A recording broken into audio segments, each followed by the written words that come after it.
الحمد لله رب العالمين والصلاة والسلام على رسوله خاتم النبيين وعلى آله الطيبين وأصحابه الطاهرين والمؤمنين والمسلمين كلهم أجمعين أما بعد فقد قال الله سبحانه وتعالى في كلامه القديم والفرقان الحميد أعوذ بالله من الشيطان الرجيم بسم الله الرحمن الرحيم قل هل ننبئكم بالأخسرين أعمالا الذين ضل سعيهم في الحياة الدنيا وهم يحسبون أنهم يحسنون صنعا صدق الله العظيم.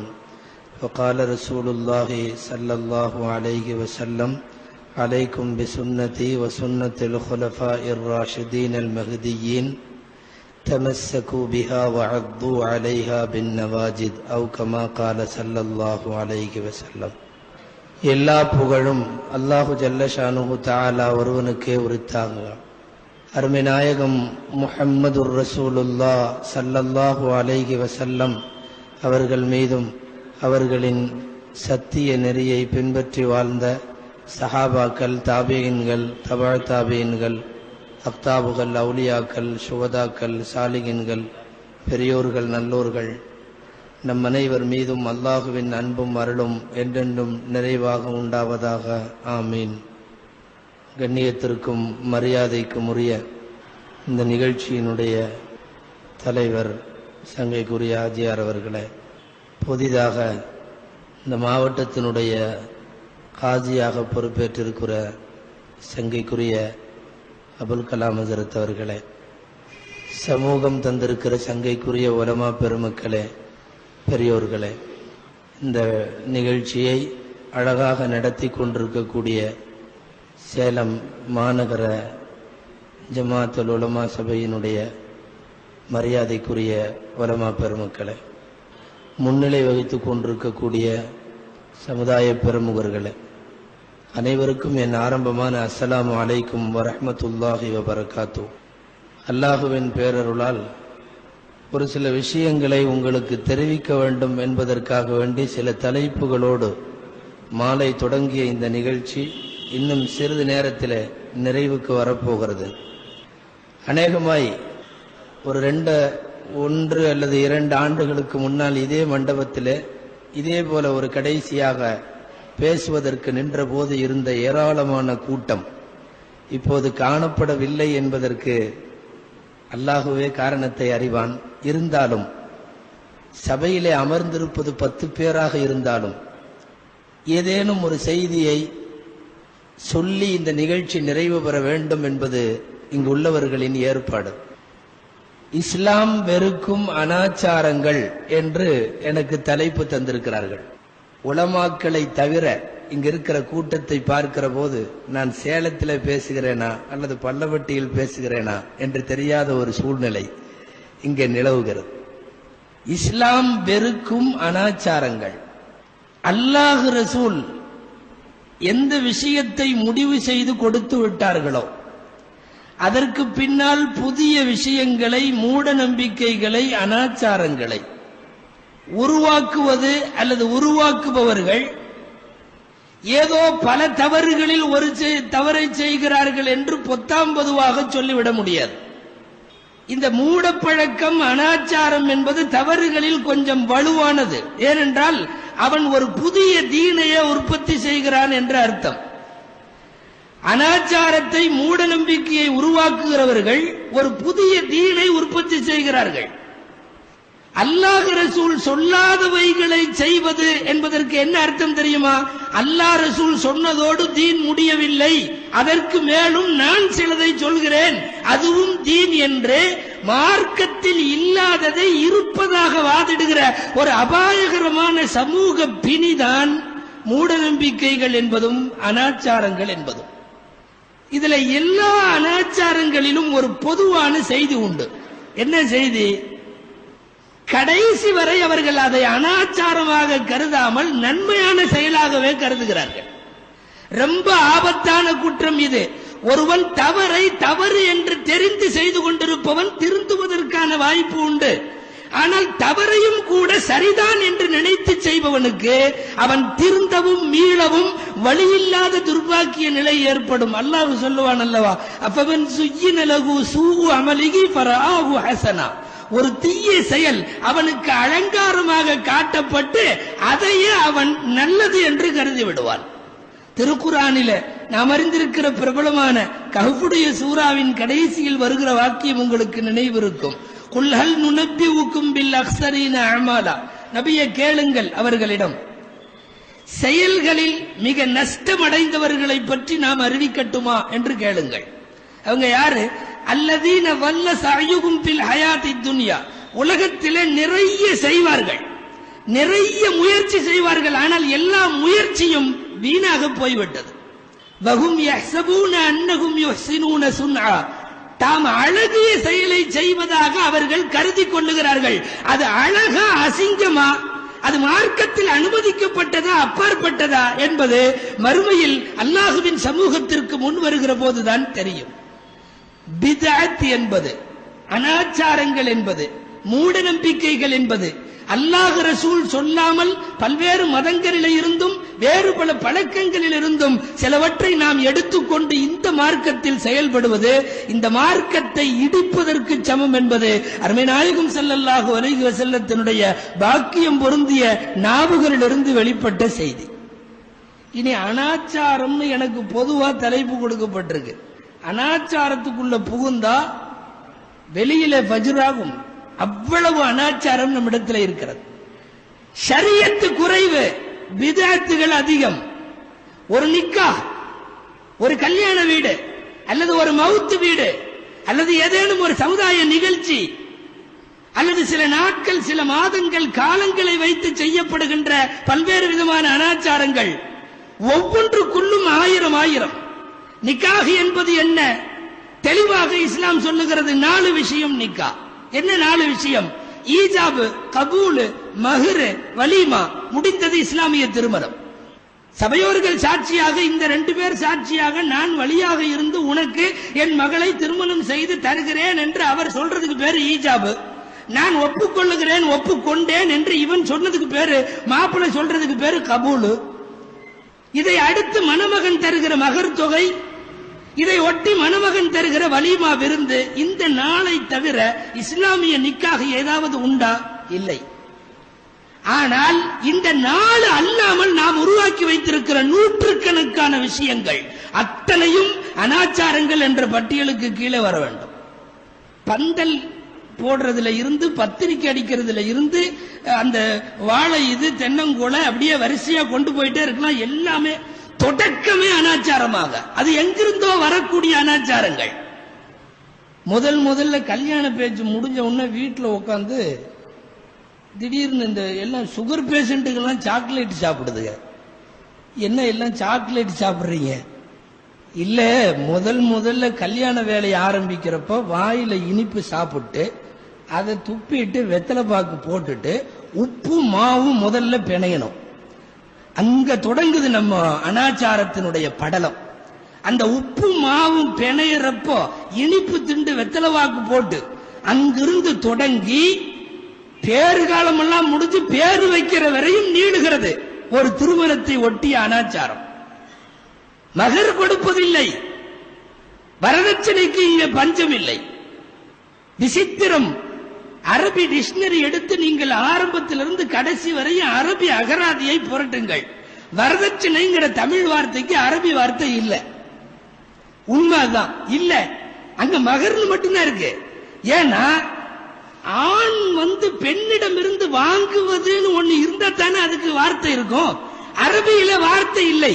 வேணா சுத்தி வளைச்சு சொல்லலாம், ஒரு பெண்ணுக்கு கணவனாக இருப்பவன் தருவானே அந்த தொகை அப்படின்னு காதை சுத்தி தொடறது. நேரடியாக சீர் என்பதற்கு வார்த்தை இருக்கிறது. நிக்காஹ் என்கிறோமே, மகர் என்கிறோமே, வலீமா என்கிறோமே, அதுபோல வரதட்சணை வார்த்தை அரபியில இல்லை. ஏன்னா அது இங்கே உருவாக்கப்படுகிறது, எங்கிருந்தோ காப்பி அடிக்கப்படுகிறது. இஸ்லாத்திலே இருக்கிற அறிவார்ந்த விஷயங்களை எல்லாம் அடுத்த சமுதாயத்தவர்கள் எடுத்துக்கொண்டு இன்றைக்கு செயலாற்றுகிறார்கள். ஒரு கத்னா பண்ணுவதோ அல்லது ரமலானுடைய காலத்தில் நோன்பு நோட்பதோ இஸ்லாம் அல்லாதவர்கள் இங்கிருந்து எடுத்துக்கொண்டிருக்கிற போது நாம அங்கிருந்து அவர்களே எப்போது ஒழியும் என்று நினைக்கிற சாக்கடை விஷயங்களை இங்கே கொண்டு வந்து விட்டிருக்கிறோம். அந்த அடிப்படையில் வந்ததுதான் திருமணமும் திருமணத்தை ஒட்டிய வலிமாக்களும். ஏது இங்க வரதட்சணைக்கு வேலை? மகர் தொகையை தவிர அந்த மகரை கொடுக்கறது இல்ல. மகரே கொடுக்காம மனைவி கண்ணனை மௌத்தா போயிடுவான், அந்த புள்ள அழுதுட்டு உட்கார்ந்து இருக்கும். அதை அங்க கூட்டிட்டு வருவாங்க. கூட்டிட்டு வந்து முன்னாடி மௌத்துக்கு முன்னாடி நிக்க வச்சு அதுவே புருஷன் போன சோகத்தில் அழுதுட்டு இருக்கும். மகரை மன்னிச்சிட்டேன்னு சொல்லு சொல்லு அப்படிம்பாங்க. அது அழுகை கிடையாது. புருஷனே போயாச்சு, மகருங்க. நான் மகரை மன்னிச்சிட்டேன். யார்கிட்ட? செத்த பணத்திடத்திலே மகரை மன்னிச்சிட்டேன். அவர் மன்னிப்போட போயிருவாரு, அல்லாஹ் மறுமையில விட்டு விடுவானா? இது இதை விட கொடுமையா இருக்கும். பொண்டாட்டி முன்னாடியே மௌத்தா போயிட்டா, இவர் மகர் அதுவரையும் கொடுத்திருக்க மாட்டார். மனைவி படுத்திருக்கிறப்போ எல்லாம் கேட்பாங்க, உன் மனைவியே போயிருச்சு, இன்னும் நீ மகர் கொடுக்கலன்னு. இவன் நேரம் அப்ப ஜோப்புல இருந்து எடுத்துட்டு போய் மாமியாட்ட கொடுப்பான். உங்க புள்ளைக்கு நான் மகர் கொடுக்கல, அது பார்க்கும். என் புருஷன் கூட எனக்கு கொடுக்காத மகரை என் மருமகன் நீ தர்றைய, இதென்ன அன்பளிப்பா? இது சமுதாயத்தினுடைய நிலை. இது எதையெல்லாம் செய்ய வேண்டுமோ மகர் போன்ற வலிமா போன்ற அவைகள் ஓரங்கட்டப்பட்டு எவைகளெல்லாம் செய்யக்கூடாதோ அவைகள் பிரதானப்படுத்தப்பட்டு விட்டது. அந்த அடிப்படையில் மகர்லாம் ஓஞ்சிருச்சு. திருமண சபை ஒண்ணு கலாட்டா, இவ்வளோ எழுதுங்க மகர், அவ்வளோ எழுதுங்க மகர், அப்படி இப்படின்னு சொல்லி அவரு 501 நிக்கிறார். இந்த மாப்பிள்ளையோட தகப்பினார் எல்லாம் இல்ல, இந்த ஊர் வழக்கத்தில் அதெல்லாம் இல்ல, 5000 ரூபாய் வச்சாகணும் அப்படின்னு என்னென்னமோ சொல்றாங்க. திடீர்னு மாப்பிள்ளை வீட்டுல இருந்து ஒரு ஆள் எந்திரிச்சார். 5001 எழுதுங்க அப்படின்னாரு. மகர் தொகை எழுத சொல்றாங்க, நீ பாட்டுல 5001 என்ன நினைச்சுக்கிட்ட? அட எழுதுற தைய கேட்கிறாங்க, கொடுக்கறதுக்கு அல்ல. மகர் என்பது நிறைய ஏடுகளில் எழுதப்படுவதற்குத்தானே ஒழிய அது தரப்படுவதற்கு அல்ல என்கிற சூழ்நிலை. தவணை மகர் என்று வெட்கத்தோடு எழுதுகிற சூழ்நிலை. பந்தல்காரனுக்கு ரொக்கம், மாலை வச்சிரு அவனுக்கு ரொக்கம், சமையல்காரனுக்கு ரொக்கம், மண்டபத்துக்காரனுக்கு ரொக்கம், எல்லாத்துக்கும் ரொக்கம். இழிச்சவாயே அல்ல, அவன் சொன்னது இதுதான், மகர் கொடுங்க, தவணை எழுதிவிடு, அப்புறம் பார்த்துக்கலாம் மௌத்துக்கு பிறகு. அப்ப சமூகத்தில் இன்றைக்கு சொல்லப்பட்ட வலியுறுத்தப்பட்ட விஷயங்கள் ஓரங்கட்டப்பட்டு எதுவெல்லாம் சொல்லப்படவில்லையோ அந்த செய்திகள் முக்கியத்துவம் தரப்படுகிறது. இன்னைக்கும் அதே அந்த பழைய ஸ்டைல்ல சீர் கேட்பவர்கள் சில ஊர்களில் எல்லாம் உள்ளே புகுந்து பார்த்தால் எத்தனை, ஒவ்வொன்றுக்கும் ஒரு பெரிய பட்டியல் இருக்கும். அதுபடிதான் கொடுக்க வேண்டும், அதுபடிதான் செய்ய வேண்டும். 41 குடத்துல பணியாரம் அனுப்பிச்சிருங்க. 41 குடம் பணியாரம், அதுல கணக்கு இருக்கும். இந்த பண்டிகைக்கு 3 குடத்துக்கு பணியாரம். அந்த காலத்துல செஞ்சாங்க. அன்னைக்கு அது ஃபேமஸான ஸ்வீட்டா இருந்திருக்க மாட்டிருக்கு இந்த பணியாரம் பூரியா. இன்னைக்கும் அதேதான். இந்த அனாச்சார விஷயத்துல மட்டும் அன்னைக்கு என்னவோ அதேதான் இன்னைக்கு வரைக்கும். காலத்துக்கு தோதுவா அது கூட மாற மாட்டேங்குது. கேட்கலாம்ல, ஒரு குடம் அடையார் ஆனந்த பவன் ஸ்வீட்டு கூடன்னு, அது இன்னைக்கும் பணியாரமாக பூரியானாக. ஒரு திருமணம் என்று உள்ளுக்குள்ளே நுழைந்து அனாச்சாரங்களை பேச ஆரம்பித்தால் ஆயிரக்கணக்கான அனாச்சாரங்கள் திருமணத்தை ஒட்டி நடக்கிறது. மவுத்து வீடு மார்க்கத்தை பொறுத்தவரை இஸ்லாமிய ஷரியத்தின் மிக பெருமைக்குரிய ஒரு செய்தி என்ன தெரியுமா? இறந்த வீட்டிலும் செலவு கிடையாது, கல்யாண வீட்டிலும் செலவு கிடையாது. ஆனா இந்த ரெண்டையும் நாம் உருவாக்கி வைத்திருக்கிறது எவ்வளவு செலவு தெரியுமா? இந்த 2 மட்டும்தான். கல்யாணம் கட்டிப்பார் அப்படின்னு சொல்லுவான், அந்த அளவுக்கு செலவாக உருவாக்கி விட்டோம். ஒரு மவுத்துடைய வீட்டில் கஃன் தஃபன் செய்து கொண்டு போய் அடக்கி விட வேண்டிய அந்த பணிக்கு எவ்வளவோ வேலைகள், எத்தனையோ அனாச்சாரங்கள். மையத்து வீட்டுல மையத்து இருக்கிறப்பவே சோறு அங்க ஆயிட்டு இருக்கு. அந்த வீட்டுல சாப்பாடு நடக்குது, அது மையத்து சாப்பாடு, மத்திய உணவு.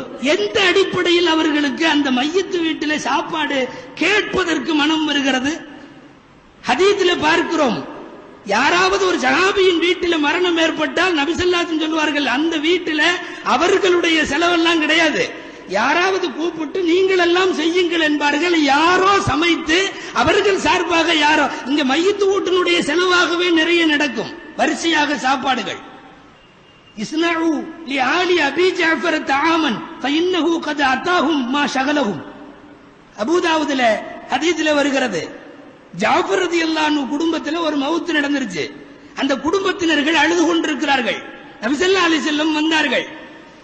மற்ற சஹாபாக்களை சில பேர்த்த கூப்பிட்டு, ஜாஃபர் ரலியல்லாஹு அன்ஹுடைய குடும்பத்தாருக்காக வேண்டி நீங்க எல்லாம் சேர்ந்து சாப்பாடு ஆக்கி கொண்டு போய் மௌத்தான வீட்டில இருக்கிற சாப்பிடாமல் இருக்கிற அந்த குடும்பத்தை சார்ந்தவங்களுக்கு கூட, ஊர் தாவத் அல்ல, வந்திருக்கிறவர்களுக்கு எல்லாம் அல்ல, அவரவர்கள் மையத்து வீட்டிற்கு வருகிற போது தானாக பார்த்துக் கொள்ள வேண்டுமே தவிர அங்கே எப்பொழுது பந்தி வைப்பார்கள் என்று பார்க்க கூடாது.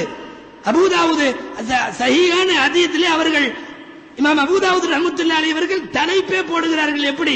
பாபு சுன்னத்தி தஆமில் அஹ்லில் மையித்தி, மவுத்து வீட்டுக்காரர்களுக்கு சாப்பாடு சமைத்து தருவதை பற்றிய பாடம் அப்படின்னு அந்த ஹதீஸுக்கு, அந்த பாடத்திற்கு தலைப்பு வைத்து இந்த ஹதீஸை பதிவு செய்கிறார்கள். இப்ப அங்க போய் ஆளுக்கால இதுல இருக்கிறப்போ இங்க சாப்பாட்டினுடைய ஃபிக்ர்ல அந்த மையத்து வீட்டுல பல பேர் குளிக்கு சொல்லியாச்சா, குளிப்பாட்டுறவருக்கு சொல்லியாச்சா அங்க கத்திட்டு இருப்பாங்க. இவன் பக்கத்துல போய் தேக்ஸாவுக்கு சொல்லியாச்சா, குளிப்பாட்டுபவனுக்கும் குழி தோண்டுபவனுக்கும் சொல்லி அனுப்பிச்சா தேக்ஸா எங்க?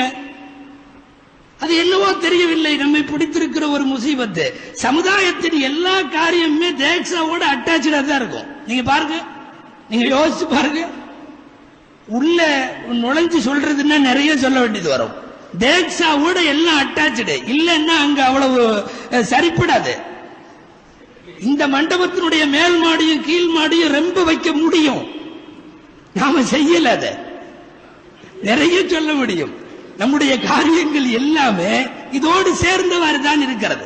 ஆக ஒரு திருமண வீட்டில், ஒரு மையத்து வீட்டில் இதில் எல்லாம் செலவுகள் கிடையாது. ஆனால் செலவு என்று ஏராளமான அனாச்சாரங்களை, மூட நம்பிக்கைகளை, எங்கிருந்தோ அவர்களெல்லாம் செய்து கொண்டிருக்கிற காரியங்களை நாம் வாங்கி அவைகளை கொண்டு வந்து நாம் பயன்படுத்திக் கொண்டிருக்கிறோம். அந்த அடிப்படையில் தான் ஏராளமான அனாச்சாரங்கள்ல காலங்களை வைத்து செய்யப்படக்கூடிய இது. கரெக்டா இது சஃபர் மாசம் எனக்கு இந்த தலைப்பு கொடுத்திருக்காங்க. சஃபர் தொடங்கிருச்சுல்ல, இந்த சஃபர் மாசம் சஃபர் 3, சஃபர் 3ன்னா சமுதாயத்தில் முசீபத் தொடங்கிருச்சுன்னு அர்த்தம். எங்கிருந்து வந்தது பீடை, எங்கிருந்து வந்தது தர்த்தனம்?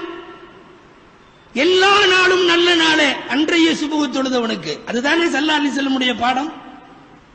சுபுகு தொழாத நாள் வெள்ளிக்கிழமையாக இருந்தாலும் அது அவனுக்கு முசீபத்து பிடித்த நாள் தானே. காலத்தை வைத்து யசுப்புனி இப்னு ஆதம் யசுப்பு தஹரவான தஹரு, ஆதமுடைய மகன் என்னை திட்டுகிறான் என்று அல்லாஹ் சொல்லுகிறான். விளக்கம் நபி ஸல்லல்லாஹு அலைஹி வஸல்லம் சொல்லுகிறார்கள், யசுப்பு தஹரவான தஹரு, ஆதமுடைய மகன் காலத்தை திட்டுகிறான், நானே காலமாக இருக்கிறேன். காலத்தை படைத்தவன் அவன், கிழமைகளை உருவாக்கியவன் அவன், 7 கிழமை அவன், 12 மாதம் அவன். இண்டல்லாஹி 12 ஷஹரா, 12 மாதம் அவன் உருவாக்கியதை பீடை என்று நீ ஒதுக்குவதாக இருந்தால், அவனை மீறி ஒரு காரியத்திற்கு, ஒரு போருக்கு ஆயத்தமாகுவதுதான் காலத்தை திட்டுவதும் காலத்தை மையமாக வைத்து பீடை என்பதும். காலத்தை மையமாக வச்சு பீடைன்னு சொல்றது இன்னைக்கு நேத்தல்ல, ரொம்ப காலம் 2000 வருஷத்துக்கு முன்னாடி வாழ்ந்த கூட்டத்தவர்கள். யாசின் சூராவினுடைய துவக்கத்தில் வரும் அல்லவா, அந்தாக்கியா என்ற ஊர் மக்கள் 2000 வருஷத்துக்கு முன்னால வாழ்ந்த அந்த அந்தாக்கியா நகர மக்கள் தூதுவர்கள் வந்த போது அந்த அல்லாஹுவின் தூதர்களை, ஈசா அலைஹிஸ்ஸலாமின் தூதுவர்களை பார்த்து சொன்னார்கள், இன்னா தத்தய்யர்னா பிக்கும் லஇல்லம் தன்தஹூ லனர்ஜுமன்னக்கும் வலயமஸன்னக்கும் மின்னா அஸாபுன் அலீம். நாங்கள் உங்களை பீடையாக கருதுகிறோம், நீங்க இங்க வர்றதுனால எங்களுக்கு முசீபத்துன்னு நினைக்கிறோம், நீங்களா நகர்ந்து போயிடணும், இல்லாட்டி உங்களுக்கு கடுமையா வேதனை உண்டு. அந்த ஊர் மக்கள் 2000 வருஷத்துக்கு முன்னாலே இந்த பீடை சகுனம் என்பதெல்லாம் இருந்திருக்கிறது.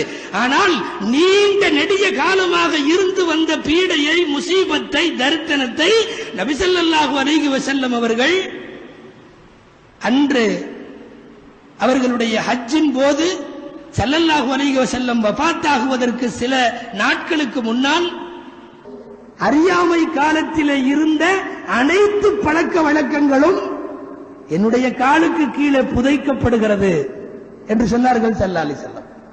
நபிகள் நாயகம் ஸல்லல்லாஹு அலைஹி வஸல்லம் புதைத்ததை திரும்ப எதற்கு உயிர் கொடுக்க வேண்டும்?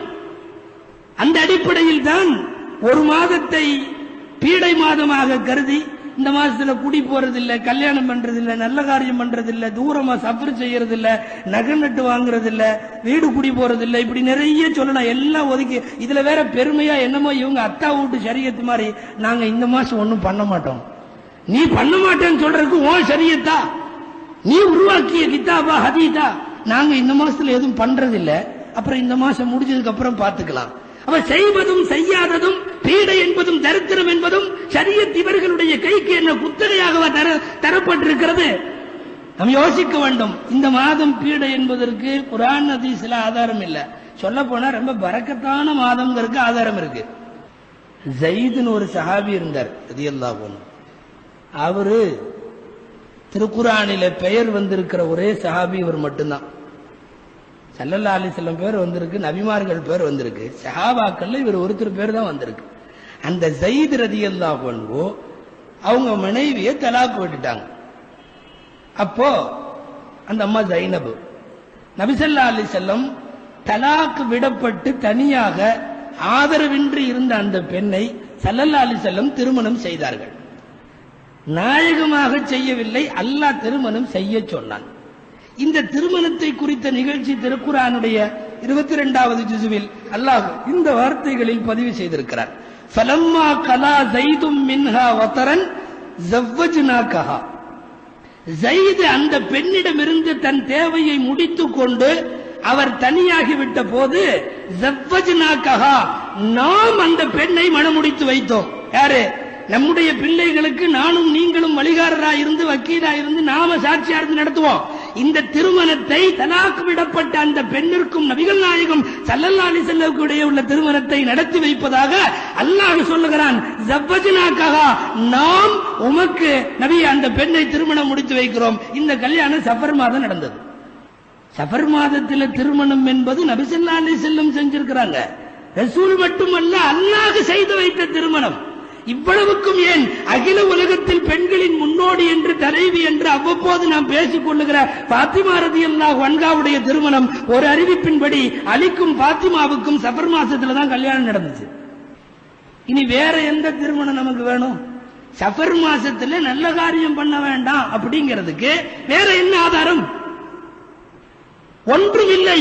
காலங்காலமாக செவிவழி செய்தியாக அப்படியே ஒட்ட வைக்கப்பட்டிருக்கிற மூட நம்பிக்கை.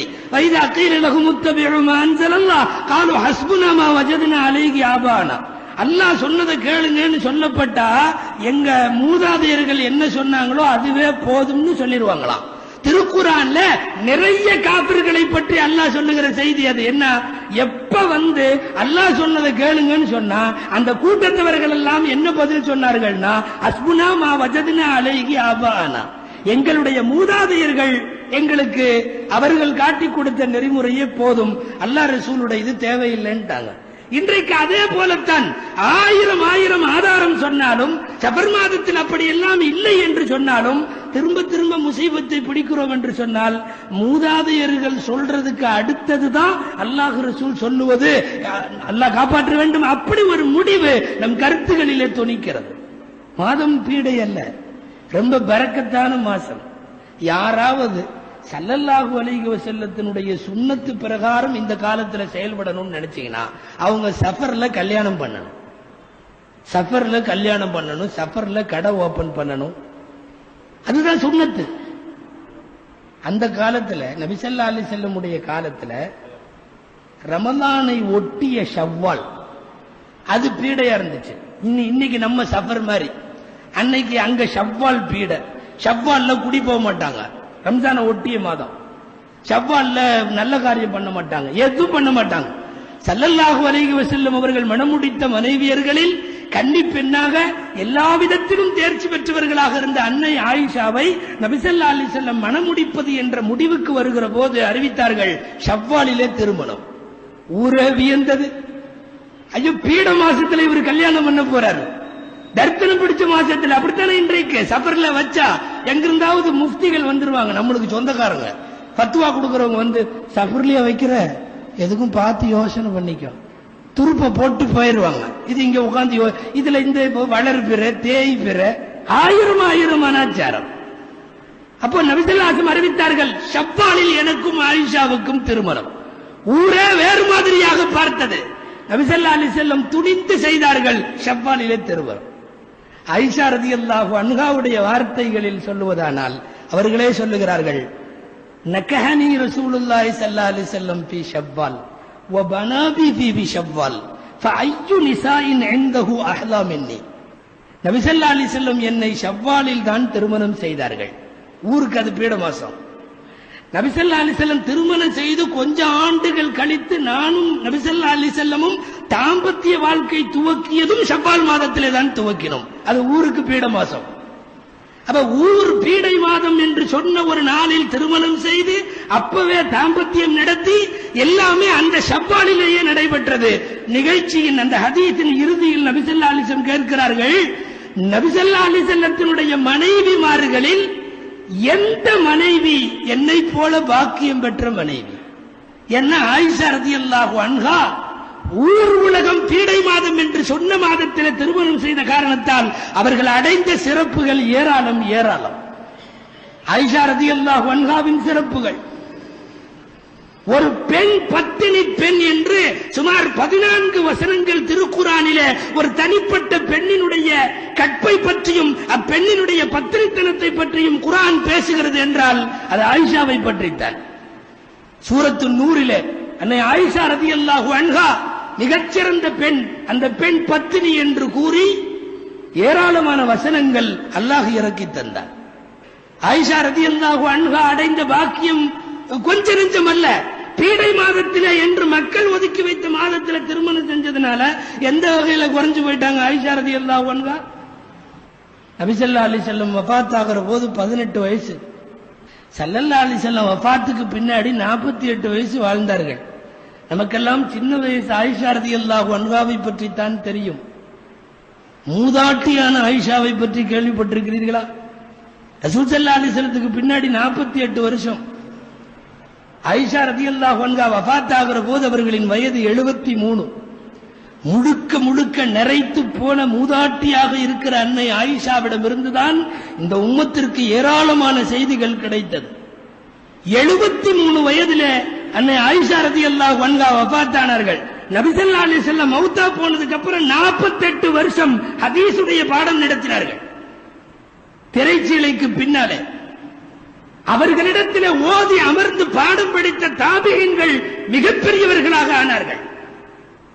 புகாரியின் விரிவுரையில் அல்லாமா இப்னு ஹஜர் ரஹ்மத்துல்லாஹி அலைஹி எழுதுகிறார்கள், இமாம் முஜாஹித், இமாம் மஸ்ரூக் போன்ற திருக்குர்ஆனுடைய விரிவுரையாளர்களில் முக்கியமாக கருதப்படுகிற ஹஜ்ரத் இக்ரிமா ரலியல்லாஹு அன்ஹு இத்தனை பேருக்கும் ஹதீஸ்களை பற்றிய முழு அறிவையும் கொடுத்தது நிச்சயமாக ஒரே ஒரு பெண்மணி அன்னை ஆயிஷா ரலியல்லாஹு அன்ஹா.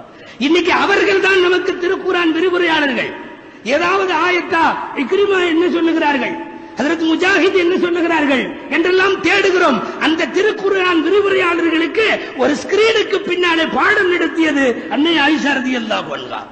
எந்த வகையிலும் மற்ற எல்லா மனைவிமார்களையும் விட அவர்கள் குறைந்தவர்கள் அல்ல, நிறைவு பெற்றவர்கள். அவர்கள் கேட்கிறார்கள், பீடை மாதம் என்று நீங்கள் சொன்ன மாதத்தில் திருமணம் செய்ததால் எனக்கு என்ன குறை வந்தது? ஃபஅய்யு நிசாஇன் அஹ்லா இன்தஹு மின்னி, என்னை விட பாக்கியம் பெற்றவர்கள் யார்?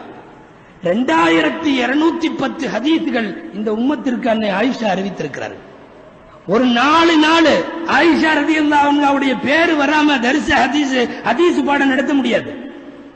2210 ஹதீஸ்கள் அவ்வளவும் அறிவித்து கொடுப்பார்கள்.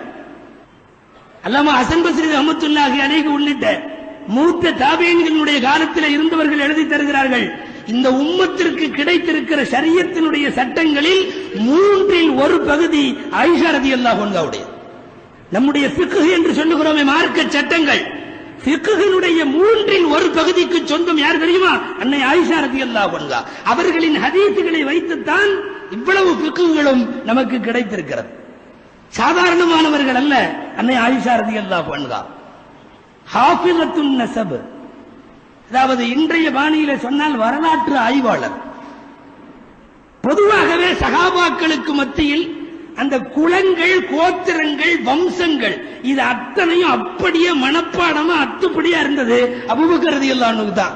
அபூபக்கர் ரலியல்லாஹு அன்ஹுடைய வஃபாத்துக்கு பின்னாடி அத்தனையும் மனப்பாடம் அன்னை ஆயிஷா ரலியல்லாஹு அன்ஹாவுக்கு. அதனால் தான் சஹாபாக்களில் முஅர்ரிக் என்று சொல்லக்கூடிய வரலாற்று ஆய்வாளர் என்று பார்த்தால் அது நிச்சயமாக ஆயிஷா ரலியல்லாஹு அன்ஹாவுக்கு தான் அந்த இடத்தை வைத்திருக்கிறார்கள். நான் ஆயிஷாவை பேச ரலியல்லாஹு அன்ஹா அவர்களை பற்றி, அந்த அம்மையாரை பற்றி பேசுவதென்றால் நீண்டு போகும் அவர்களுடைய வரலாறு. அப்ப ஊர் பீடை மாதம் என்று சொன்ன நாளில் அவர்கள் திருமணம் செய்ததால் எந்த வகையிலும் அவர்கள் குறைவை பார்த்ததில்லை. அவர்கள் வாழ்க்கையில் எல்லாமே நிறை, எல்லாமே நிறை. அவர்களை விட சிறந்த, அவர்களை விட அதிகமாக ஹதீஸ்களை அறிவித்த அபூ ஹுரைரா ரலியல்லாஹு அன்ஹு அவர்கள் வந்து ஆயிஷா ரலியல்லாஹு அன்ஹாவுக்கு தொலை வைத்ததாக ஒரு குறிப்பு கிடைக்கிறது.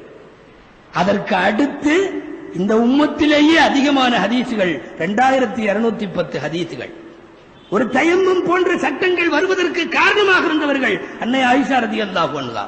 எல்லா உணவுகளையும் விட திக்கிடின்னு சொல்றோமே, திக்கிடி சில ஊர்ல தக்கிடி, நபி ஸல்லல்லாஹு அலைஹி வஸல்லம் சொன்னார்கள் அந்த உணவுக்கு எல்லா உணவை விட என்ன மேன்மையோ அதுபோல அனைத்து பெண்களை விட ஆயிஷா ரலியல்லாஹு அன்ஹா மேலானவர்கள் என்று சொன்னார்கள் நபி ஸல்லல்லாஹு அலைஹி வஸல்லம். ஃபதுலு ஆயிஷா அலா சாயிரின் நிசாஇ கஃபதுலி தரீதி அலா சாயிரி தஆமி. நபி ஸல்லல்லாஹு அலைஹி வஸல்லமுடைய அந்த சத்திய நாவுகளிலிருந்து இந்த பெண்மணிக்கு வந்த வாழ்த்து செய்திகள் ஆயிரம் ஆயிரம். அவ்வளவு பெரிய ஆற்றல் மிக்கவர்கள் ஆயிஷா ரலியல்லாஹு அன்ஹா அவர்கள். தபகாத்திலே அல்லாமா இப்னு சஅத் ரலியல்லாஹு அன்ஹு ரஹ்மத்துல்லாஹி அலைஹி அவர்கள் எழுதி தருகிறார்கள், அல்லாஹ் சலாம் சொல்லி அனுப்பிய பாக்கியம் சில பெண்களுக்கு கிடைத்தது. அதில் தனியிடம் ஆயிஷாவிற்கு உண்டு. ஒன்றுக்கும் மேற்பட்ட முறைகள் அல்லாஹ்விடமிருந்து சலாமை வாங்கினார்கள். இதே சலாம் ஹதீஜா ரலியல்லாஹு அன்ஹா போன்ற பெண்களுக்கும் கிடைத்திருக்கிறது. இப்னு சஅத் சொல்லுகிறார்கள், சலாமில் வேண்டுமானால் ஆயிஷாவோடு வேறு பெண்கள் கூட்டாகலாம், ஆனால் மடியில் படுத்திருக்கிற போது ஸல்லல்லாஹு அலைஹி வஸல்லத்துக்கு வஹி இறங்கியது என்பது ஆயிஷாவுக்கு மட்டும்தான் சொந்தம். இந்த உம்மத்தில் வேற எந்த பெண்ணிற்கும் நபி ஸல்லல்லாஹு அலைஹி வஸல்லம் மடியில படுத்திருக்கிற போது வஹி வந்தது என்பது ஆயிஷா ரலியல்லாஹு அன்ஹா அவர்களுக்கு மாத்திரமே சொந்தம். இப்படி வழி நெடுக்க வரலாறு முழுக்க ஏராளமான செய்திகளுக்கு, சிறப்புகளுக்கு சொந்தக்கார அன்னை ஆயிஷா ரலியல்லாஹு அன்ஹா ஸல்லல்லாஹு அலைஹி வஸல்லம் உடைய ஒரே கன்னி பெண்ணான மனைவி. அவர்கள் வஃபாத்தாகுவதற்கு சில நாட்களுக்கு முன்னாலே எல்லா மனைவியர்களையும் கூப்பிட்டு, நான் ஆயிஷாவின் வீட்டிலே தங்கிக் கொள்ள உங்களிடத்தில் அனுமதி கோருகிறேன் என்று கேட்டு நபி ஸல்லல்லாஹு அலைஹி வஸல்லம் ஆயிஷா ரலியல்லாஹு அன்ஹா வீட்டிலே போய்தான் கடைசி நாட்களிலே தங்கி இருந்து அவர்களுடைய பராமரிப்பிலேயே இருந்து அவர்கள் வஃபாத்தாகிற தேதி வருகிற போது எதேச்சையாக ஒரு நாளைக்கு ஒரு மனைவிக்கு ஒரு நாள் என்ற அடிப்படையிலே பங்கு பிரிக்கப்பட்ட நாயகம் ஸல்லல்லாஹு அலைஹி வஸல்லத்தினுடைய நாட்குறிப்பேட்டில் வர்ணிக்கிற அன்று ஆயிஷாவின் தினமாக அமையப்பெற்றது. அல்லாஹ்வினுடைய அருளது அந்த தினமாகவே அமையப்பெற்றது. ஆயிஷா ரலியல்லாஹு அன்ஹாவுடைய தினத்தில் அவர்களின் வீட்டில், அவர்களின் மடியில், அவர்களின் தினத்தில் வஃபாத்தானது மட்டுமல்ல, அவர்களின் வீட்டிலேயே அடக்கப்பட்டிருக்கிறார்கள். இன்றைக்கும் ஸல்லல்லாஹு அலைஹி வஸல்லம் துயில் கொள்ளுவது அன்னை ஆயிஷாவோடு ஸல்லல்லாஹு அலைஹி வஸல்லம் இல்லறம் நடத்திய அந்த இனிய வீடு. ஆயிஷாவின் வார்த்தைகளை யோசித்து பாருங்கள். ஃபையு நிசாஇன் அஹ்லா இன்தஹு மின்னி, ஷவ்வாலில் திருமணம் முடித்ததால் எனக்கு என்ன பாக்கியம் குறைந்து போய்விட்டது, என்னை விட எந்த பெண்கள் பாக்கியம் பெற்றவர்கள் என்ற ஆயிஷா ரலியல்லாஹு அன்ஹாவுடைய கேள்வியை இன்றைக்கு ஒரு குறிப்பிட்ட மாதத்தை பீடை என்று ஒதுக்கி வைக்கிறார்களே, அவர்கள் எல்லோரும் நினைத்து பார்க்க வேண்டும். ஊர் உலகம் பீடை என்று சொன்ன மாதத்தில் திருமணம் செய்த காரணத்தால் அன்னை ஆயிஷா ரலியல்லாஹு அன்ஹா அவர்கள் மேம்பட்ட வரலாறுகள் இப்படி வழிநெடுக்க உண்டு. ஆயிஷா ரலியல்லாஹு அன்ஹா ஹிஜ்ரி 59 அவர்கள் வஃபாத் ஆகிற ரமலான் பிறை 17, இந்த ரமலான் பிறை 17 அவர்கள் வஃபாத் ஆகிற வரை அவர்கள் செய்த அத்தனையும் சாதனைகள், அத்தனையும் சாதனை. அல்லாமா இப்னு ஹல்கான் ரஹ்மத்துல்லாஹி அலைஹி தங்களின் வஃபியாத்துல் அயான் என்ற நூலிலே குறிப்பிடுகிறார்கள், எந்த ஒரு நபியின் மனைவியும் அந்த நபியின் வஃபாத்துக்கு பின்னால் இந்த அளவுக்கு ஹிதுமத்தில் இறங்கியதில்லை என்கிற இடத்தை ஆயிஷா மட்டும் தான் பூர்த்தி செய்தார்கள். எந்த நபி மௌத்தா போயிட்டு அதுக்கப்புறம் அந்த மனைவிமார்கள் அப்படியே இத்தால போயிருவாங்க, அப்படி வீட்டுல இருப்பாங்க, உலக தொடர்புகள் இருக்காது, உள்ளே இருந்து விடுவார்கள், அவ்வளவுதான். எந்த நபியின் மனைவியும் அந்த நபி ஏற்றுக்கொண்ட லட்சியத்தை நான் எடுத்து நடத்தி காட்டுவேன் என்று நபியின் வஃபாத்திற்கு பின்னால் கையில் எடுத்துக்கொண்டு ஒரு மனைவி இறங்கியதில்லை.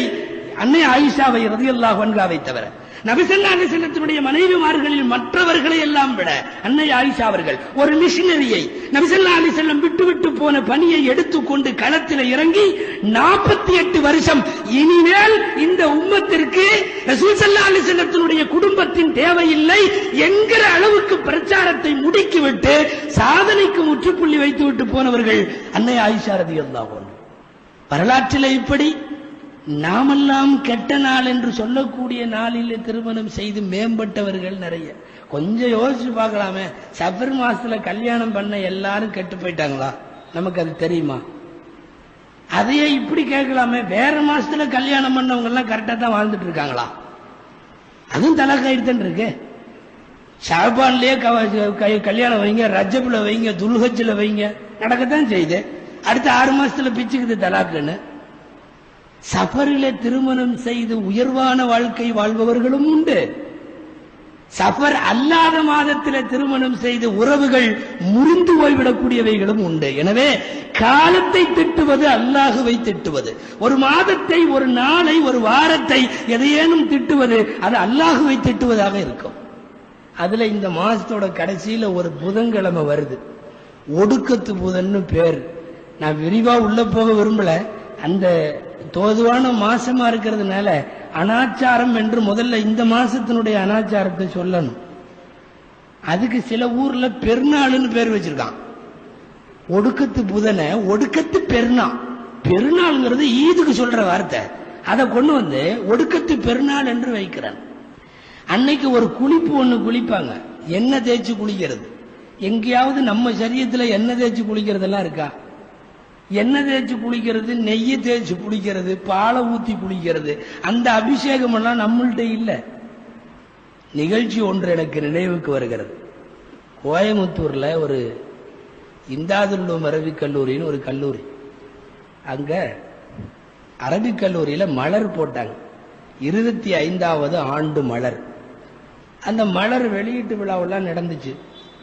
புது கட்டு இன்னும் எல்லாத்துக்கும் கொடுக்கல, அப்படியே பண்டல் வந்திருக்கு. ஒரு 10 புஸ்தகம் மட்டும் எடுத்து மேடையில் இருக்கிறவங்களுக்கெல்லாம் ஆளுக்கு ஒரு புஸ்தகம் கொடுத்தாச்சு. கொடுத்து வெளியீட்டு விழாவெல்லாம் முடிஞ்சு. யாரும் இன்னும் புஸ்தகத்தை படிக்கல. ஒரு தலைவர் மட்டும் வீட்டுக்கு போனவர் நைட்டே படிச்சிட்டார். அந்த ஆள் நல்ல மனுஷன், மௌத்தா போயிட்டார், நாகூர் மீரா நாஜியார்னு சொல்லி. அவரு படிச்சு முடிச்சுட்டு காலையில வந்துட்டார் மதரசாவுக்கு. வந்து மதரசாவோட நாசிரத்திட்ட சொன்னாரு, நம்ம மலர் வெளியிட்டமே ரொம்ப பிரயோஜனமா இருந்தது. இதுவரை நான் கேள்விப்படாத விஷயம் எல்லாம் இருந்தது. என்னங்க கேள்விப்படாத விஷயம் எல்லாம் இருந்துச்சு, உங்களுக்கு தெரியாதா? நீங்க மதரசாவுக்கு தலைவர்.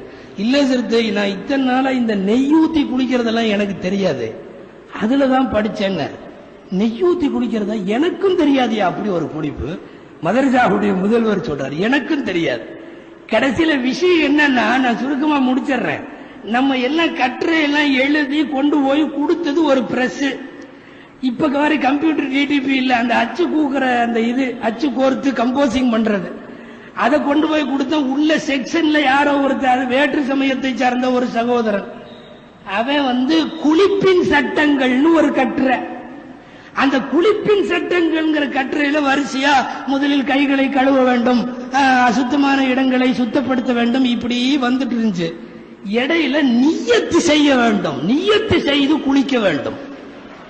அவனுக்கு புரியல, நிய்யத்து செய்து குளிக்க வேண்டும் அது அரபி வார்த்தை, நம்ம அப்படிதான் புலங்குறோம். நிய்யத்து இது ஏதோ கடவுளுக்கு குளிக்கிற ஒரு விசேஷமான குளிப்பு போல தெரியுதுன்னு அவன் நெய்யூத்தி குளிக்க வேண்டும்னு அடிச்சிட்டான். யாருப்பா பிரிண்ட் ஆகி வந்துருச்சு அரபிக் கல்லூரி. யார் அதை பூரா உட்காந்து பக்கம் பக்கமா பார்த்தோம், நம்ம யாரும் பார்க்கல. வெளியிட்டு முடிச்சாச்சு. நல்ல வேலை அந்த தலைவர் ஒரு ஆளு ராத்திரியே படிச்சு முடிச்சதுனால அது அவருக்கு என்ன தேவையோ குளிப்பின் சட்டங்களை எடுத்து கரெக்டா படிச்சுட்டார். அவர் படித்து முடித்து விட்டு வந்து காலையில சொல்லி உடனடியாக மாணவர்கள் ஆளுக்கு ஒரு சைக்கிள் எடுத்துட்டு போய் முதல் நாள் எத்தனை பேர் மேடையில உட்கார்ந்து அந்த புஸ்தகம் வாங்கினாங்களோ அவங்களையெல்லாம் போய் பார்த்து புஸ்தகத்தை கொண்டாயா இங்க பெரிய தப்பு நடந்துருச்சுன்னு சொல்லி வாங்கிட்டு வந்து எல்லாத்தையும் திருத்தி எதுக்கோ வந்துச்சு. நெய் ஊத்தி குடிக்கிறது. ஆக எண்ணெய் தேய்ச்சி குடிக்கிறது, நெய் ஊத்தி குடிக்கிறது, இதெல்லாம் எங்க நம்மள்ட்ட இருக்கு? நன்கு நாம் புரிந்து கொள்ள வேண்டும். ஒடுக்கத்து புதன், சஃபர் மாதத்தினுடைய கடைசியில் இருக்கிற புதன் அன்னைக்கு உசுலு சிஹத்துன்னு சொல்லி ஒரு ஆரோக்கிய குளிப்புன்னு ஒரு குளிப்பு, அந்த குளிப்பை யூதர்கள் செய்கிறார்கள்.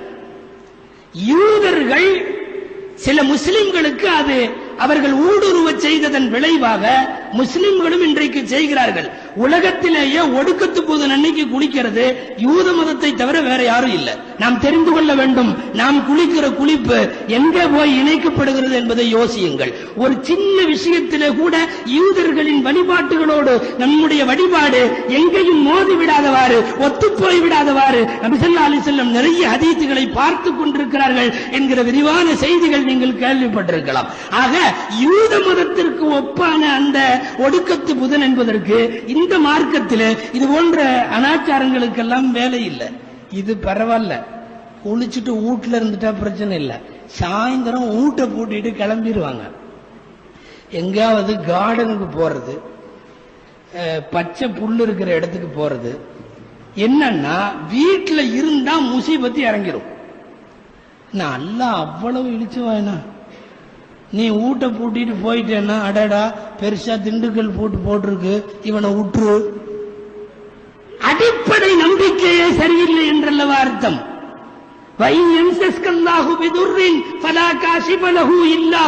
இறைவன் ஒரு தீங்கை நாடிவிட்டால் அந்த தீங்கை உங்களால் யார் நினைத்தாலும் தடுக்க முடியாது. இறைவன் ஒரு நன்மையை உங்களுக்கு நாடிவிட்டால் அந்த நன்மையை உங்களுக்கு யாரும் தடுக்கவும் முடியாது. இது குர்ஆனுடைய வசனம், இது முஸ்லிமினுடைய நம்பிக்கை. எந்த முஸ்லிம் இந்த ரெண்டு வரி நம்பிக்கையில இருந்து விலகினால் அவன் ஈமான் சந்தேகத்திற்குரியது. அவனுக்கும் தவக்குல் என்கிற இறை நம்பிக்கைக்கும் சம்பந்தம் இல்லை. வீட்டை பூட்டிட்டு போயிட்டா முசீபத்து வராதா? அவரு ஜிப்ரீல் அலைஹிஸ்ஸலாம் பேசுறது எல்லாமே ரொம்ப பயங்கரமா, அல்லாஹ்வின் தூதரே நீங்க உத்தரவிட்டீங்கன்னா 2 மலைக்கு மத்தியில நசுக்கிடுவேன் கேட்டிருக்காரு. அவருக்கு தெரியாதா நீ பூங்கால போய் உட்கார்ந்தா ஊரையே நமக்கு இருக்கு? என்னமோ இவங்க பூட்டிட்டு போயிட்டா அவங்க வரமாட்டாங்களாம், வந்து பார்த்துட்டு ஆகா எல்லாமே குடும்பத்தோடு போயிட்டாங்கன்ட்டு அவங்க திரும்பி போயிடுவாங்களாம். இதுல இன்னொரு வேடிக்கை ஒண்ணு என்ன தெரியுமா? முசீபத்து அன்னைக்கு இறங்குதுன்னு சொன்னா என்ன பண்ணணும் தெரியுமா? வெளியே இருக்கிறவங்க எல்லாம் வீட்டுக்குள்ள வந்துடணும். அதான முறை. அட மழை பெய்யுது, மழை பெய்ஞ்சா என்ன பண்ணுவோம்? டக்குன்னு ஓடி வந்து உள்ள பூந்துருவோம். இவனுங்க மழை பெய்யுதுன்ட்டு வெளியே வந்து நிக்கிறானோ பூரா. முசீபத்து இறங்குறப்ப நீ போய் வெட்ட வெளி மைதானத்தில் பூரா உன் தலையில தானே இறங்கும். அதனால வெளியே போறவங்கள்ட்ட இனிமேல் ஒடுக்கத்து புதன் அன்னைக்கு முசீபத்து இறங்குதான்னு கேட்டாங்கன்னா ஆமான்றணும். பூரா முசீபத்து இறங்குது, ஆனா வெளியே இருந்தேன்னா தொலைஞ்ச. அன்னைக்கு சாயந்தரம் வீட்டுல இருந்தா தான் நீ தப்பிக்க முடியும். என்னென்ன அனாச்சாரங்கள் இந்த மாதத்தை ஒட்டி மட்டுமல்ல, சமுதாயத்தில் நான் சொன்னது போல திருமணமோ மௌத்தோ இன்னும் பிற ஆயிரம் விஷயங்கள், எல்லா விஷயங்களிலும் ஒரு சுன்னத் இருக்குமானால் குறைந்தபட்சம் ஒரு 10-15 பித்அத்துகளை, அனாச்சாரத்தை நாம் அதோடு சேர்த்து உருவாக்கி விடுகிறோம். நபி ஸல்லல்லாஹு அலைஹி வஸல்லம் சொன்னார்கள், தொற்று நோய் இல்லை, ஜோதிடம் சகுனம் இல்லை, சஃபர் மாசம் பீடை என்பது இல்லை, ஆந்தை சகுனம் இல்லை, லா சஃபர வலா ஹாம்மத. புகாரியின் இந்த ஹதீஸிற்கு விளக்க உரை வருகிறது. அல்லாமா ஐனி ரஹ்மத்துல்லாஹி அலைஹி அவர்கள் எழுதுகிறார்கள், அன்னல் அரப கத் இஅதகது பி அன்ன இஸாமல் மய்யித் யன்கலிபு ஹாம்மத்தன். மையத்தான மௌத்தா போன எலும்புகள்லாம் இருக்கு, அந்த எலும்புகள்லாம் தான் ஆந்தையா மாறுதான். அதனால ஆந்தை யார் வீட்டுக்கு முன்னாடி கத்துச்சுன்னா மவுத்தோட எலும்பு தானே ஆந்தையா இருக்கு, அதனால அந்த வீட்டுக்கும் மவுத்து வரும்னு அர்த்தம். ஆந்த சத்தத்தை கருதி கொண்டிருந்தார்கள். அப்படி இல்லை என்றார்கள் நபி ஸல்லல்லாஹு அலைஹி வஸல்லம். சஃபர் மாதம் பீடை அல்ல என்று சொன்னார்கள் நபி ஸல்லல்லாஹு அலைஹி வஸல்லம். ஜோதிடம் பார்க்காதே என்று சொன்னார்கள் ஸல்லல்லாஹு அலைஹி வஸல்லம். நீங்க எல்லாத்திலையும் ஜோதிடம், ஜாதகம், பெயர் ஜோதிடம், அது ஒரு ஆண்டவனே, அதுக்குள்ள போன ரொம்ப நேரம் ஆகும். பெயரியல் பேராசான்னு வச்சுக்கிட்டு அவனுக்கு பண்ற கூத்து, நல்லா இருக்கிற பேரை பூரா மாத்தி, அது ஒரு ஜோதிடம் தனியாக நடக்கிறது. எங்கிருந்து வந்தது சகுனமும் ஜாதகமும்? மன் ரத்தத்துஹு தைரத்து அன் ஹாஜத்திஹி ஃபகத் அஷ்ரக. யாரையாவது தன் தேவையை நிறைவேற்ற போகிற ஒருவரை ஜோதிடம் போகாதவாறு தடுத்து நிறுத்துமானால் அவர் முஷ்ரிக் ஆகிவிட்டார் என்றார்கள் ஸல்லல்லாஹு அலைஹி வஸல்லம். ஒரு காரியத்தை செய்ய போறப்ப ஜோசியத்தை பார்த்து அதனால செய்யாம ஒருத்தன் நிறுத்திட்டான்னா அவன் முஷ்ரிக் ஆகிவிட்டான். காலுவமா கஃபாரத்துஹா யா ரசூலல்லாஹ், முஷ்ரிக் ஆயிட்டமா? அப்ப ஜோதிடம் பார்த்து இப்படி ஏதாவது எங்களுக்கு நடந்திருந்தா எங்களுக்கு அப்ப அதுக்கு என்ன கஃபாரா? நாங்க அதுக்கு என்ன செய்யணும்? நாங்க திரும்ப முஸ்லிம் ஆகணுமே, அதுக்கு என்ன செய்யறது? கஃபாரத்துஹா ஐயகூல அல்லாஹும்ம லா கைர இல்லா கைருக வலா தொய்ர இல்லா தொய்ருக. யா அல்லாஹ், நீ கொடுத்தது மட்டும்தான் நல்லது, வேற எதுவும் நல்லது இல்ல. யா அல்லாஹ், நீ கொடுத்த சகுனம் மட்டும்தான் நல்ல சகுனம், வேற எந்த சகுனமும் ஜோதிடமும் உலகத்துல இல்ல அப்படின்னு ஒருத்தர் சொல்லட்டும். அதுதான் அவனுக்கு குற்றத்திற்கு பரிகாரம். ஷிர்க் என்ற வார்த்தையை நபி ஸல்லல்லாஹு அலைஹி வஸல்லம் உபயோகித்தார்கள். தன்னுடைய மனைவியை பிந்துவாரத்தின் வழியாக புணர்ந்தவனும் ஜோதிடனிடத்திலே குறி கேட்பதற்காக வேண்டி வந்து அமர்ந்தவனும் ஃபகத் கஃபர பிமா உன்சில அலா முஹம்மதின் ஸல்லல்லாஹு அலைஹி வஸல்லத்தின் மீது இறக்கி வைக்கப்பட்ட வேதத்தை விட்டும் அவர்கள் காஃபிராகி விட்டார்கள். எவ்வளவு பெரிய குற்றமாக! ஃபகத் கஃபர பிமா உன்சில அலா முஹம்மதின், ரசூல் ஸல்லல்லாஹு அலைஹி வஸல்லத்துக்கு இறக்கி வைக்கப்பட்ட குர்ஆனை அவர்கள் மறுத்து விட்டார்கள். யாரு? ஜோதிடத்திற்கு குறி கேட்க வந்தவனும் தன் மனைவியை மார்க்கம் தடுத்திருக்கிற வழிகளிலே புனைந்தவனும். மிக கடுமையான அந்த வார்த்தைகள் இன்றைக்கு இருக்கிற சகுனத்தை, ஜோதிடத்தை, ஜாதகத்தை சாதாரணமாக நினைக்கக்கூடிய மக்களுக்கு புரிய வைக்க வேண்டிய கடமை சமுதாயத்தில் குறிப்பாக ஆண்களுக்கு உண்டு. பறவை, நபி ஸல்லல்லாஹு அலைஹி வஸல்லம் ஒரு அழகான ஹதீஸ் ஒன்னு சொல்லுவாங்க, நீங்க கொஞ்சம் கவனிக்கணும். அந்த பக்கம் இந்த பக்கம் லேசா திரும்புறாங்க. நான் இப்ப முடிச்சிட போறேன், முடிவுக்கு என் உரை வந்து விட்டது. ஒரு ஹதீஸ் சொன்னாங்க, லவன்னக்கும் தத்தவக்கலூன அலல்லாஹி ஹக்க தவக்குலிஹி லருஸிக்தும் கமா துர்ஸகு தைரு தகுது ஹிமாசன் வ தரூஹு பிதானன். நீங்கள் அல்லாஹ்வின் மீது உண்மையான நம்பிக்கை வையுங்கள். எப்படி? அப்படி வச்சீங்கன்னா உங்களுக்கு ரிஸ்க் கொடுக்கப்படும். எது மாதிரி தெரியுமா? பறவை மாதிரி. என்ன? பறவை காலையில எழுந்து கையில எதுவும் இல்லாமல் வயிறு காலியாக போகிறது. போய் இறையெல்லாம் தேடி முடிச்சிட்டு மாலை திரும்பி வருகிற போது தரூஹு பிதானன், வயிறு நிறைந்து திரும்பி வருகிறது. இது ஒரு பறவையின் நிலை. காலையில் போகிற போது வயிறு காலி, திரும்ப வருகிற போது உணவு. அல்லாஹ் தருவான் என்ற திடமான நம்பிக்கை அதற்கு. இறைவனை தவிர வேறு யாரும் தர முடியாது என்கிற அழுத்தமான நம்பிக்கை அதற்கு. போய் அது வயிறு நிறைஞ்சு வருது. நீ அந்த மாதிரி இருப்பான்னு ஸல்லல்லாஹு சொன்னா, இவன் அந்த பறவையவே புடிச்சு கூண்டுல அடைச்சிட்டு ஜோசியம்ட்டான். அது ஸல்லல்லாஹு சொல்றாங்க, அதோட இயற்கை என்னன்னா காலையிலிருந்து இரவு வரை அபார நம்பிக்கை. அதை புடிச்சு கூண்டுக்குள்ள அடைச்சு ஒரு 10 சீட்டை கொடுத்து வாடராஜா வாடராஜான்னு கூப்பிட்டு ஒரு சீட்டை எடுக்க வச்சு அதுல பழங்கதைகளை படித்து இன்றைக்கும் அமர்ந்து கிளிஜோதிடம் கேட்கக்கூடியவர்களை என்னவென்று சொல்லுவது? ஜோதிடம் ஜாதகம் சாதாரண குற்றம் அல்ல. பொதுவா ஜோதிடம் மட்டுமல்ல, சஃபர் பீடை என்பது மட்டுமல்ல, திருமணத்தினுடைய மௌத்துகளுடைய அனாச்சாரங்கள் மட்டுமல்ல, இதையெல்லாம் ஆண்களை விட இந்த அனாச்சாரம் பெண்கள் இருந்தா அதிகமா வரும். அனாச்சாரத்தினுடைய ஊற்றே அங்கிருந்தா வருது. இங்க பெண்களுக்கு தனி இல்ல இருக்காங்களா? ஆஹா, சொல்லலாம், தப்பில்லை. நிறைய அவர்கள் அனாச்சாரங்களை உற்பத்தி செய்கிறார்கள் என்றே சொல்லலாம்.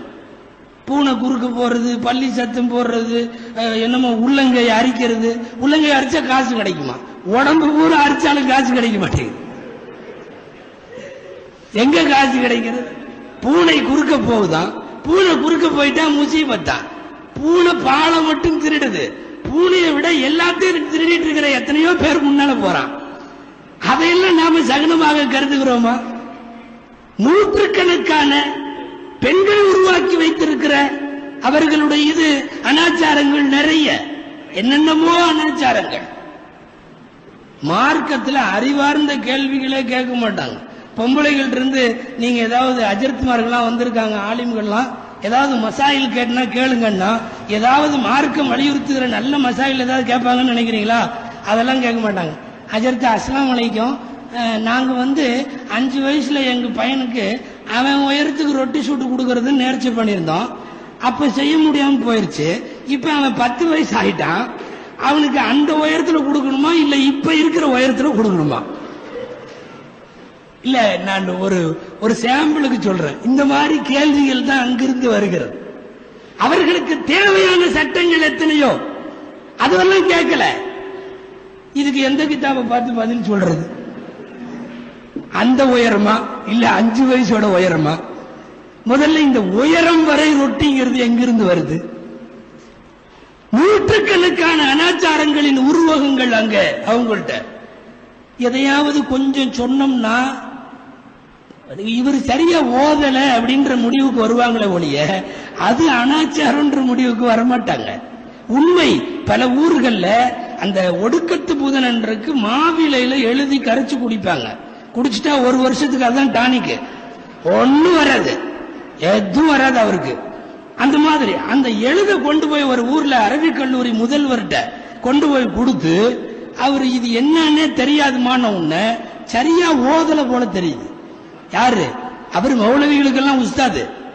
சரியா ஓதல போல தெரியுது. இதே நிலைதான் இவர்கள் பிடித்து வைத்திருக்கிற பிதாத்துகள், அனாச்சாரங்கள். அது யாராவது ஒத்து போகல, தெரியல, உடன்படலன்னா அவர்களுக்கு சட்டம் தெரியவில்லை என்று அர்த்தமே ஒழிய நாம் செய்வது அனாச்சாரம் என்று அர்த்தம் அல்ல. என்னென்ன உருவாக்கி வச்சிருக்காங்க. திருநெல்வேலி பக்கம் போய் பார்த்தா அங்க ஒவ்வொரு விதத்துல ஒவ்வொரு மாதிரி இருக்கு. கோழி அறுக்கிறப்போ, ஆடு அறுக்கிறப்போ என்ன சொல்லுவோம்? பிஸ்மில்லாஹி அல்லாஹு அக்பர் அப்படின்னு அறுப்போம். இது நமக்கெல்லாம் தெரியும். இந்த முட்டை உடைக்கிறதுக்கு துவா இருக்கு தெரியுமா? நம்மளுக்கெல்லாம் தெரியாது, கிதாபுல எல்லாம் இல்ல.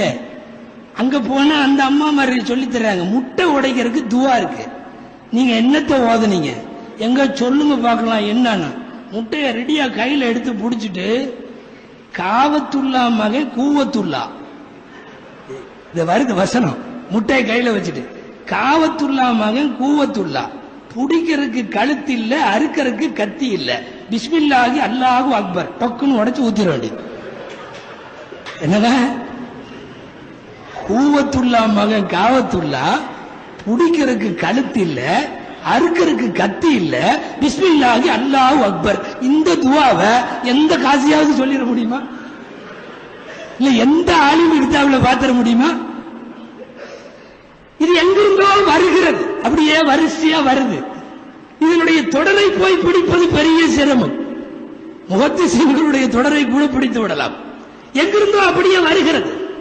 அப்ப நிறைய அனாச்சாரங்களினுடைய துவக்க மையங்களாக அவர்கள் தான் இருக்கிறார்கள். அங்க முதலில் அனாச்சாரத்தை ஒரு சீர்திருத்தத்திற்கு கொண்டு வராத வரையிலும் அனாச்சாரத்தை நாம் முற்றிலுமாக ஒழித்து விடவே முடியாது. ஏராளமான அனாச்சாரங்களுக்கு மர்க்கஸ் என்றால் அங்கிருந்து தான் வருகிறது. எத்தனை எத்தனை நெகம் வெட்டினால் நெகத்தை நாம என்ன பண்ணுவோம்? ஏதாவது ஒரு குழியை தோண்டி புதைச்சிருவோம். ஹதீஸ்கள் அப்படி இருக்கிறது. ஸல்லல்லாஹு அலைஹி வஸல்லம் நகங்களை இப்படி கண்ட இடத்துல போடக்கூடாதுன்னு இருக்கு. அதை அசுத்தமான காலத்தில் நகங்கள் வெட்டாமல் இருக்க வேண்டும்.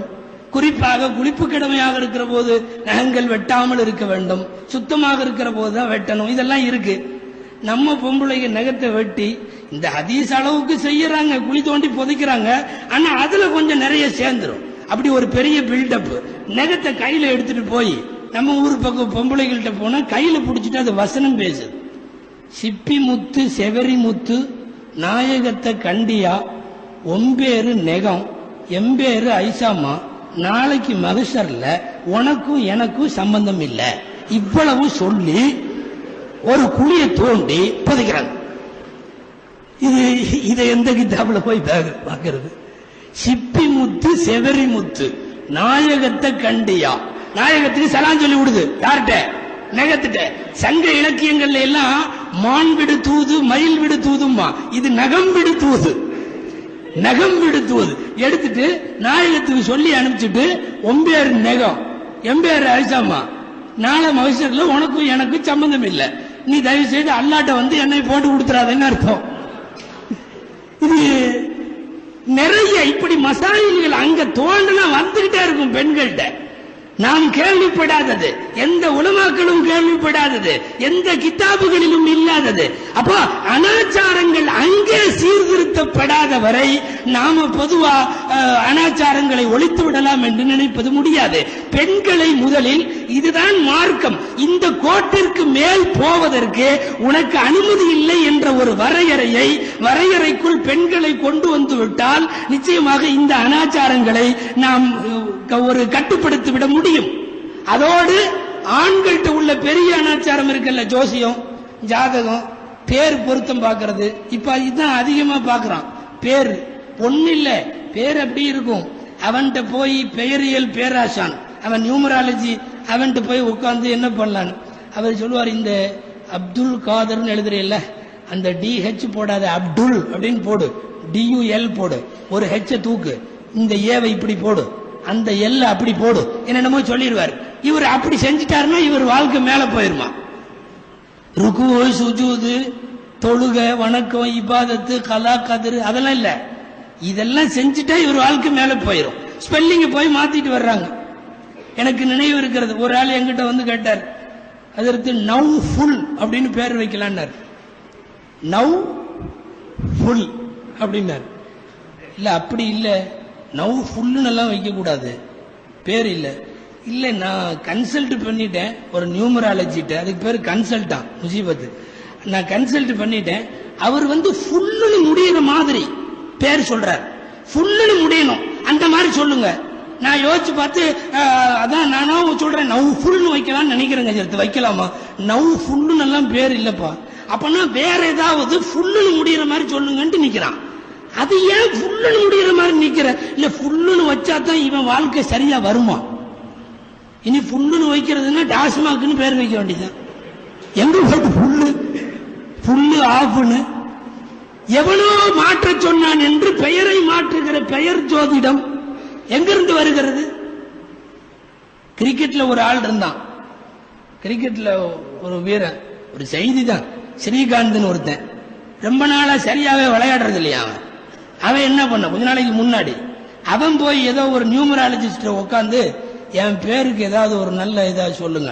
அவன் என்னென்னமோ பண்ணி ஸ்ரீகாந்த் இருந்ததை ஜிய தூக்கி விட்டு கே போட்டு ஸ்ரீகாந்த்னு போட்டு அப்புறம் வேற என்னமோ மாத்த சொல்லி எல்லாம் மாத்துறாங்க.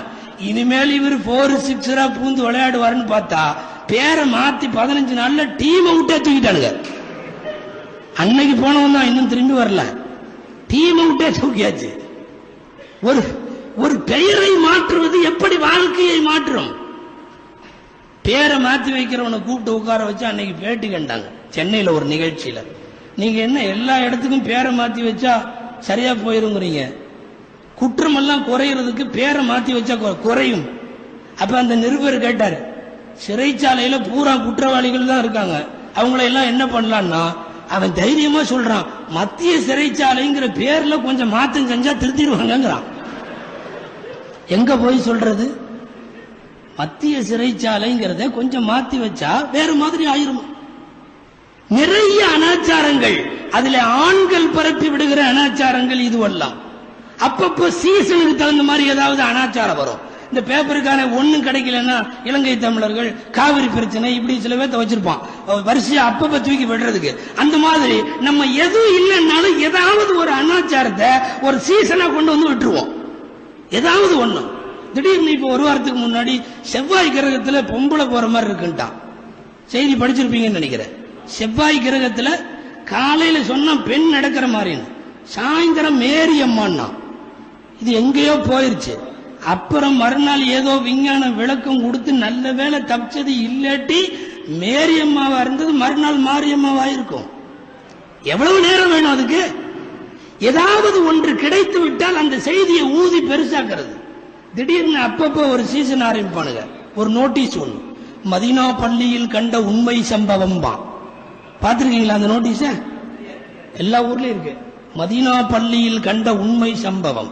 ஷேக் முகமது என்பவர் மதீனாவிலே தூங்கிக் கொண்டிருந்தார். அப்போது நபிகள் நாயகம் கனவிலே தோன்றி உலகம் அழிய போகிறது என்று சொன்னார். சரி, ரைட்டு, சொல்லியிருக்கலாம், சொல்லாம இருக்கலாம், இருந்துட்டு போட்டோம், வேணாங்கள.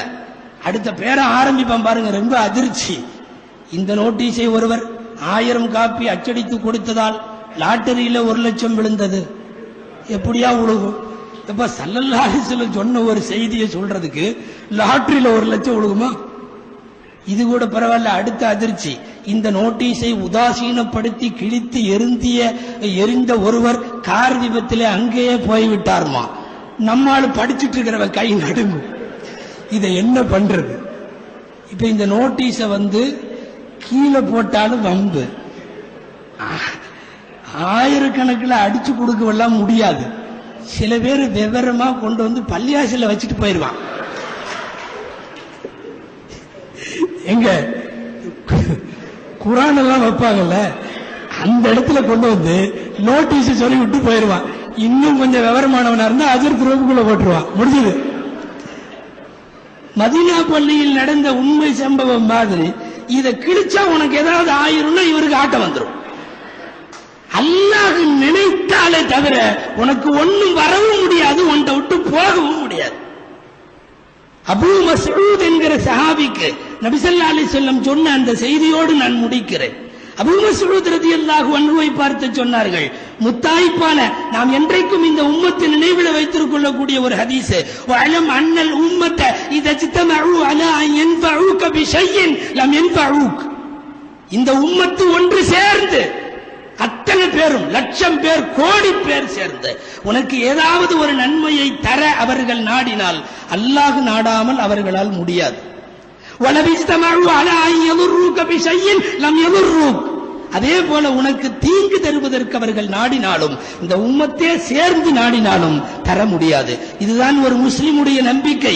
இந்த நம்பிக்கை அடித்தளம் நம்மிடத்தில் ஆழமாக இருந்தால் ஜோதிடமோ ஜாதகமோ மேகம் பார்த்து சூரியன் பார்த்து சந்திரன் பார்த்து சஃபர் மாதமோ வேறு மாதமோ எந்த காலத்தை வைத்துக் கொண்டிருக்கிற அந்த அனாச்சாரங்களோ சமூக ரீதியாக பரவி கிடக்கிற அனாச்சாரங்களோ வரவே வராது.